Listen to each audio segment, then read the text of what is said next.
Okay, bali ang nangyari ngayon sa atin ay ipapakita ko sa inyo pagka ganito ang issue ng kanilang pagka ganito, paano natin malalaman kung lobat na yung ating mga ganito.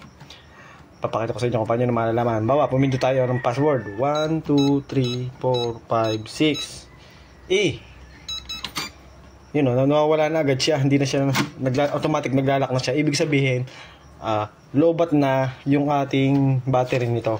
Okay mo, 1, 2, 3, 4, 6. Ayan o. Wala, ayaw. Hindi mo siya mabubuksan. Ang makakabukas na lang dito ay yung mother key. Ito na lang. Yun na lang. So mamaya palitan ko siya ng battery, tapos pakita ko sa inyo ng pagkakaiba pagkatapos ko siyang palitan ng battery. Okay, tapos na. Napalitan natin siya ng battery. Tapos testingin natin ngayon pagkatapos natin palitan ng battery.